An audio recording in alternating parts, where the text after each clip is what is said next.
cuéntame una historia. Cuéntame una cosa. Abuela, cuéntame una historia. Cuéntame una historia con Mariano Velasco y Pedro Atienza. Cuéntame historia.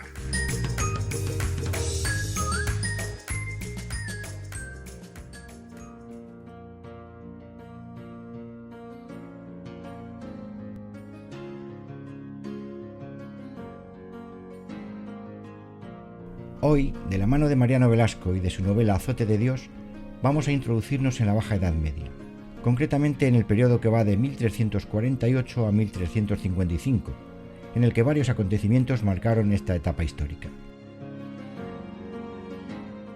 En 1348 se produjo un brote epidémico de peste bubónica en Castilla.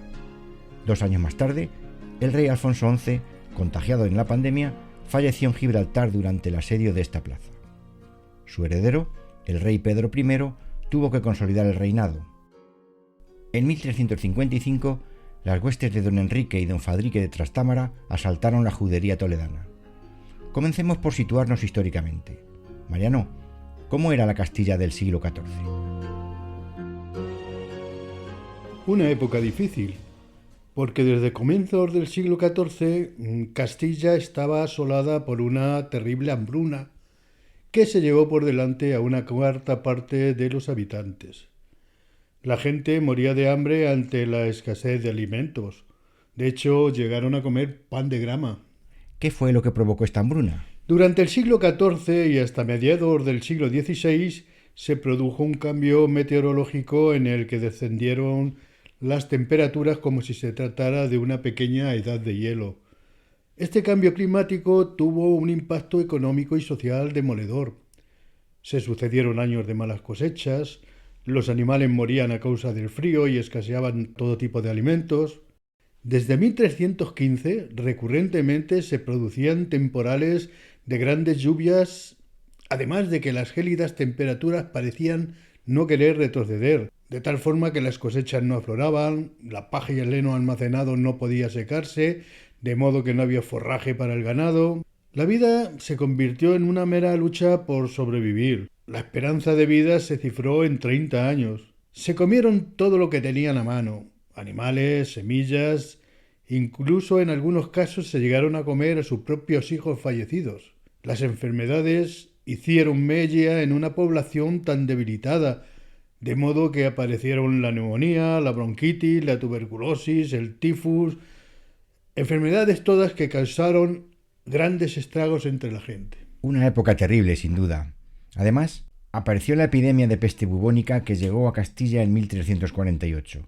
Dinos, Mariano, ¿cómo se originó esta enfermedad letal y qué consecuencias tuvo? No existe una certeza absoluta del lugar en el que se inició la pandemia, aunque una de las teorías más sólidas procede de los escritos de Guy de Chauliac, médico al servicio del Papa Clemente VI, quien, tras documentarse bien, llegó a la conclusión de que la pandemia colonizó los dominios tártaros de Asia Menor en 1346. En ese mismo año, Hani Beg, jefe de la Horda de Oro del Imperio Mongol, decidió asediar la ciudad de Kaffa, en la península de Crimea, que estaba controlada por los genoveses. La peste empezó a expandirse entre sus tropas y tomó la decisión de lanzarlos con catapultas a los genoveses con el fin de contagiarlos y de que así se rindieran. Pero finalmente la peste se declaró en Kaffa en 1347. Hani Beg levantó el sitio a la ciudad y los genoveses embarcaron para huir de esta localidad apestada, pero se llevaron con ellos la bacteria que la producía. Recalaron en Constantinopla, en Sicilia y en Génova, ciudades y territorios que pronto quedaron infectados. Desde allí la enfermedad se expandió por toda Europa. En Castilla las primeras noticias que se tienen de ella datan de 1348. La plaga se presentó primeramente en su variedad de peste bubónica. Los ganglios linfáticos en ingle y axilas se inflamaban, en algunos casos hasta alcanzar el tamaño de huevos de gallina. supuraban mucho y el dolor que producía en el enfermo era prácticamente inaguantable. La fiebre subía hasta los 41 grados, produciendo temblores, convulsiones, delirios y finalmente la muerte. Si las bacterias invadían el torrente sanguíneo, llegando a los pulmones, la enfermedad producía la muerte por neumonía. Era la variante conocida como peste neumónica, que era muchísimo más contagiosa al transmitirse por el aire. Cuando la peste llegó a Castilla, se señaló a la comunidad judía como responsable de la misma, produciéndose ataques en las juderías de los distintos reinos.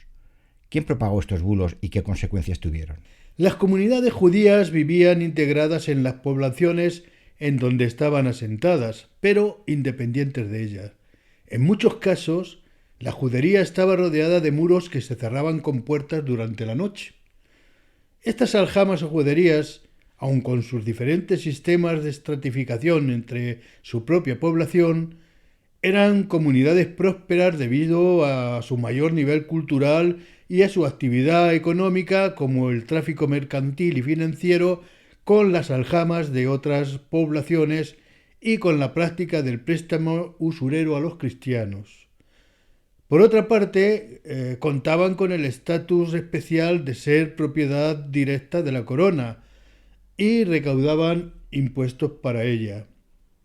Estaban muy avanzados con respecto a los gentiles, sobre todo en las ciencias y especialmente en la medicina, lo que todo ello en conjunto, buenos médicos, aislamiento, disciplina, logró que las aljamas controlaran mucho mejor la epidemia, reduciendo el número de fallecimientos con respecto a la población cristiana, con la que, por cierto, nunca se mezclaban. Todo esto motivó una pronta suspicacia de la población cristiana que veía cómo en sus barrios la muerte se propagaba y expandía sin que nadie pareciera poder pararla. Entonces se corrió la voz de que los judíos habían envenenado el agua de los pozos de abastecimiento de las ciudades.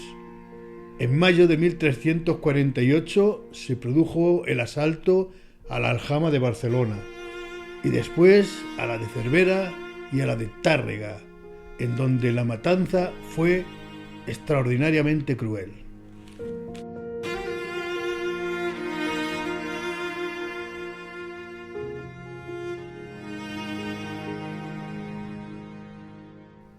El siglo XIV fue una época de reconquista, y en junio de 1333 Alfonso XI de Castilla puso sitio a Gibraltar, ocupado por los benimerines, pero fue derrotado por las fuerzas musulmanas aliadas de Granada y Algeciras. En 1340 volvió a enfrentarse a los islamistas en la batalla del Salado, Tarifa, donde obtuvo una gran victoria y un enorme botín, lo que le animó a sitiar Algeciras 2 años después. Tras una efímera paz de 5 años, puso cerco a Gibraltar, pero la peste invadió el campamento cristiano. La noche del 25 de marzo de 1350, el rey Alfonso XI fallecía contagiado de peste negra. ¿Qué ocurrió entonces, Mariano? El rey Alfonso era muy respetado por su valentía y nobleza. Cuando el rey murió, los nobles y caballeros decidieron trasladar su cadáver a Sevilla, en donde se encontraba la reina Doña María y el hijo de ambos, el príncipe Don Pedro. Los musulmanes de los alrededores de Gibraltar salieron fuera de sus murallas y saludaron con respetuoso silencio la partida del cortejo fúnebre. Tal era el respeto que se le tenía a este rey. Sin embargo, durante el camino a Sevilla comenzaron los diferentes posicionamientos de la nobleza y de los jerarcas eclesiásticos frente al que en breve sería nombrado rey de Castilla, don Pedro I. El problema residía en que doña Leonor de Guzmán, la amante de don Alfonso XI con el que había tenido 10 hijos y con la que convivió sus últimos años, dudó si sería conveniente seguir en el cortejo, pero fue convencida para que reconociera al nuevo rey y le jurara lealtad. La reina doña María odiaba a muerte a Leonor y a su prole, y por este motivo sus hijos, don Enrique y don Fadrique, así como los maestres de Alcántara y Calatrava, decidieron huir hacia Algeciras, donde pensaban embarcar rumbo a Francia para desde allí regresar a sus dominios del norte. Tras ser coronado rey, don Pedro I exigió a sus hermanastros, así como a los nobles que le acompañaron en su ida, que se presentaran ante él para jurarle fidelidad, prometiendo respetarles, a sus hermanastros como tales, y a los nobles salvaguardando sus rangos, vidas y bienes, promesa que cumplió rigurosamente tras el juramento de fidelidad. ¿El rey Pedro I cumplió su promesa entonces? Sí, así lograba la pacificación del reino, pero en realidad lo que se inició fue una larga etapa de odios e intrigas que culminarían con varias guerras y el magnicidio final del rey. Mariano, a don Pedro I de Castilla se le conoce en la historia como Pedro I el Cruel.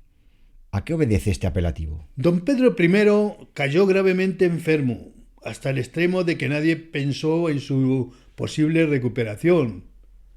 En la corte comenzaron a moverse las piezas sobre el tablero sucesorio. Por un lado, don Alfonso de Alburquerque, canciller de Castilla y partidario del rey Pedro. Por otro lado, su eterno rival, don Juan Núñez de Lara, señor de Vizcaya y acérrimo defensor de doña Leonor y la casa de Guzmán.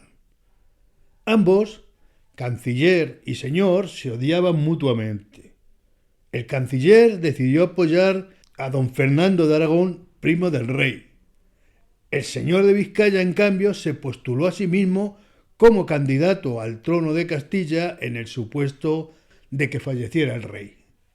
Las apuestas eran muy arriesgadas, pero ocurrió lo inesperado, que después de 40 días de lucha contra la enfermedad, don Pedro mejoró hasta recobrar la salud.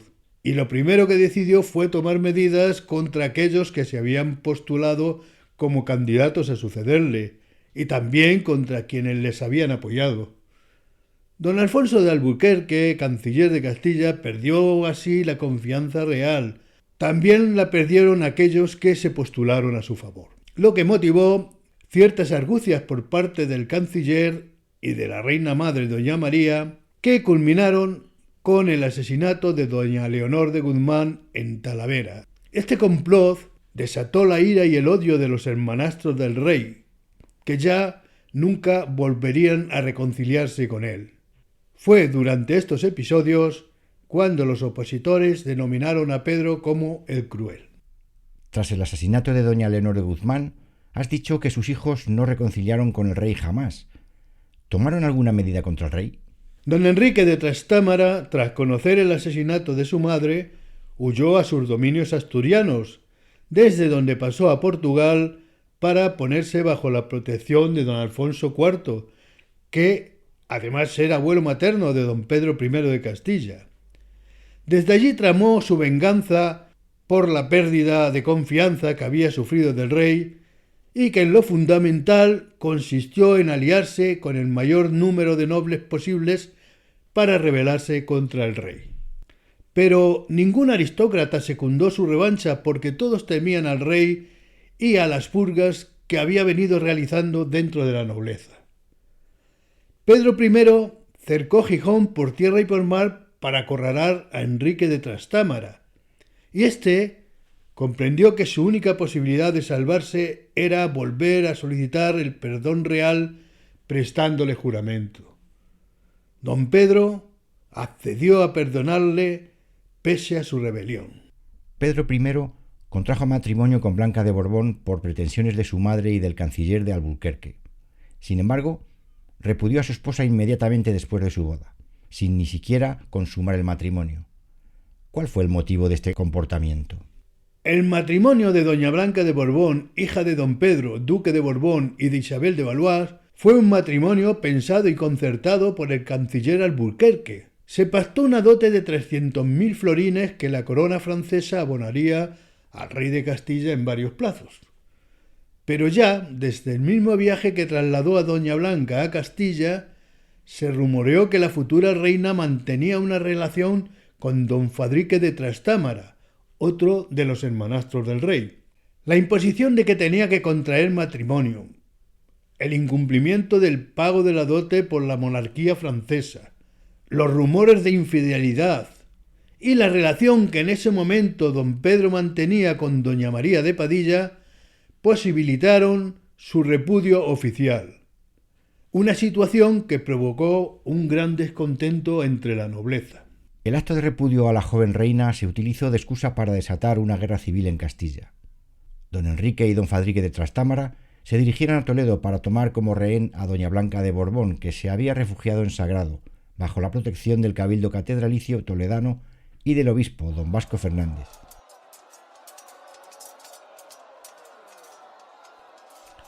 Don Enrique de Trastámara entró en Toledo con 800 hombres, provocando un auténtico baño de sangre.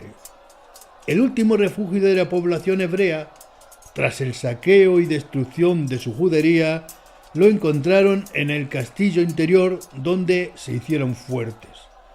Allí pudieron resistir hasta que las tropas de Pedro I llegaron a Toledo.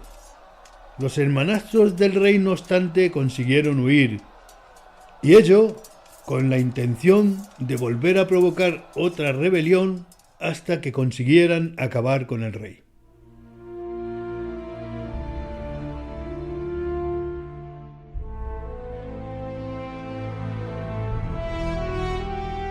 Mariano, tú has escrito la novela Azote de Dios y has decidido situarla en esta época histórica. ¿Qué pretendes explicar a través de tus personajes? Todo surgió de una idea que he mantenido durante muchos años hasta llegar a convertirse casi en una obsesión. Yo tenía que escribir una novela con el fondo de la peste negra como hilo de la trama en cuestión, pero a la vez tenía que centrarla en las tierras históricas castellanas que hoy constituirían el espacio geográfico de La Mancha. Al fin, el objetivo de mis novelas viene a ser recuperar la historia, en minúsculas, de este territorio siempre eclipsada por la figura del caballero andante. Los inicios de la peste negra en Castilla vinieron a coincidir con la muerte de don Alfonso XI y el inicio del reinado de su sucesor, Pedro I de Castilla. El destino uniría con gran amistad a dos hombres, Diego de Ponticosa y Moisés Ibrahim, cristiano el uno, judío el otro, en las innumerables tramas de complot que se forjaron en la corte de don Pedro I de Castilla. Y hasta aquí, un nuevo episodio de Cuéntame una historia, de la mano de Mariano Velasco, con su novela Azote de Dios. Cuéntame una historia.